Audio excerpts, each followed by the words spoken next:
Konkretisht, duhet theksuar me këtë rast që gjykata kushtetuese në gjykimin e saj ka theksuar që gjykata nuk zgjidh mosmarrëveshjet politike midis grupeve parlamentare. Pikërisht se gjykata kushtetuese ka thënë që gjykata nuk I zgjidh mosmarrëveshjet politike midis grupeve parlamentare, ne u mbledhëm që ta diskutojmë këtë. Dhe tjetra ka përmend 3 tokë fjalësha interesant: bashkëpunim në mirëbesim, konsultim konstruktiv dhe konsenzus apo kompromis. Me fjalë tjera, provojeni një herë konsenzusin, nëse s'keni konsenzus, atëherë bëjeni kompromis.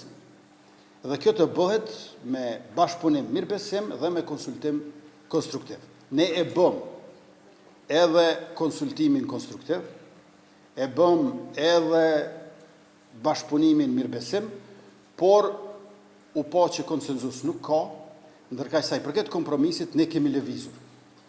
Unë si kryetari I lëvizjeve vendosje, subjekti fitues, I cili për nga numri I ulseve është më I madh se I dyti dhe I treti marrë së bashku, pra ju e dini që PDK dhe LDK së bashku bëjnë më pak se sa lëvizjeve të vendosje.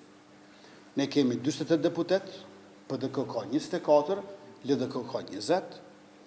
Ne e kemi përgjegjësinë për formimin e qeverisë, por duhet gjithë bashkë ta themelojmë Kuvendin e Republikës Kosovës, dhe me këtë rast ne kemi lëvizur. Unë kam ofruar 2 opsione kompromisi në emër të lëvizjes vetëvendosje.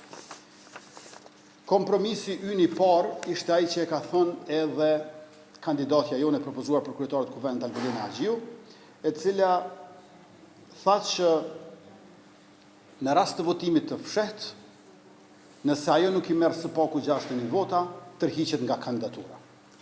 Këtë e ka bërë një anshëm, po unë e respektoj si qëndrim personal I saj. Ajo nuk dëshiron që të votohet 2 herë për të me votim të fshehtë.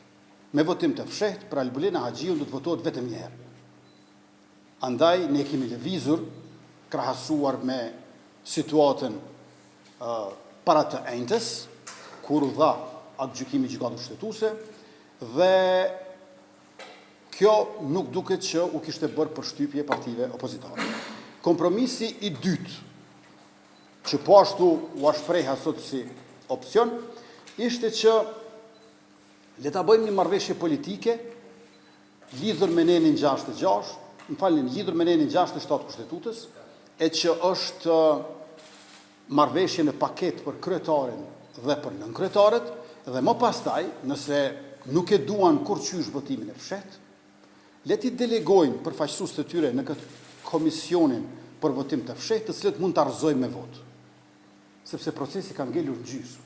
Ju e dini shumë mirë që ne aty e kemi deleguar Hekuran Muratin si deputet, dhe të tjerët nuk kanë deleguar. Pra, le t'i delegojnë edhe të tjerët dhe po erxojmë atë komision për votim të fshehtë me votë të përbashkët në kuvend, me marrëveshje, e cila e pason marrëveshjen politike që kryetarja dhe nënkryetaret të votohen në paketë.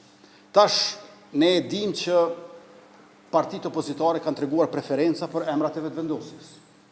Mirë, po kjo nuk është mënyra që ndërtohen shëndetshëm institucionet.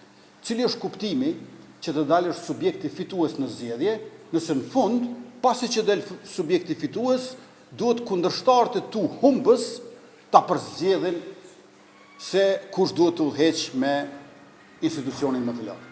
Pra, nuk është në rregull që ne t'ja u përcaktojmë nënkryetaret subjekteve opozitare, ndërkaq fituesit, ata që I humbën zgjedhjet, t'ja përcaktojnë emrat e veçantë. Pra, ne I bëm këto 2 kompromise me ta, të cilët u refuzuan, por megjithatë takimi ja ka vlejtur, mbledhja ka qenë e dobishme, për shkak se u sqaruan shumë gjëra.